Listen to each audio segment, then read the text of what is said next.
భారతదేశం ఇప్పుడే కాదు, ఎప్పుడైతే సివిల్ అన్రెస్ట్ ఉందో, ఎప్పుడైతే యుద్ధాలు జరుగుతున్నాయో, ఇలాంటి టైంలో చాలా సందర్భాల్లో ఎవాక్యుయేషన్ ఆపరేషన్స్ అనేవి చేసిందనమాట ఆ దేశాల్లో. ముఖ్యంగా ఆపరేషన్ రహాత్ అనేది 2015లో యెమెన్లో సివిల్ వార్ వచ్చినప్పుడు, ఆ తర్వాత వందే భారత్ ఆపరేషన్ కోవిడ్ టైంలో భారతీయుల్ని ఇతర ఫారినర్స్ని వాళ్ళ స్వదేశాలకు పంపించే ప్రోగ్రామ్ అనమాట. తర్వాత ఆపరేషన్ దేవీ శక్తి, ఎప్పుడైతే ఆఫ్ఘనిస్తాన్ని తాలిబాన్ టేక్ ఓవర్ చేసిందో 2021లో, అప్పుడు ఇండియన్స్ని అక్కడి నుంచి ఎవాక్యుయేట్ చేయించడానికి ఇండియా లాంచ్ చేసిందనమాట. తర్వాత ఆపరేషన్ గంగా, ఇది 2022లో రష్యా ఉక్రెయిన్ యుద్ధం సందర్భంగా ఉక్రెయిన్లో ఇరుక్కున్న స్టూడెంట్స్ మన వాళ్ళందరినీ కూడా. తర్వాత ఆపరేషన్ కావేరి 2023లో సూడాన్లో ఇది చేసిందనమాట ఇండియా. ఇప్పుడు ఆపరేషన్ సింధు, వీటితో పాటు అంటే కాన్ఫ్లిక్ట్ రిలేటెడ్ టైంలో ఆపరేషన్స్తో పాటు భారతదేశం humanitarian assistance, disaster relief operations కూడా చాలా చేసిందనమాట.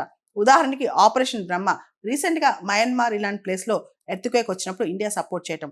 ఇట్లా భారతదేశం ఎప్పుడైతే ఇతర దేశాల్లో కష్టాలు స్టార్ట్ అవుతాయో మన వాళ్ళని, విదేశీల్ని ప్రొటెక్ట్ చేయడానికి, అదేవిధంగా డిజాస్టర్స్ టైంలో కూడా చాలా మందికి హెల్ప్ చేసింది. అదే దిశగా ఈరోజు ఆపరేషన్ సింధు లాంచ్ చేసిందనమాట, ఇరాన్లో ఇరుక్కున్న మన వాళ్ళని బయట తీసుకురావడానికి.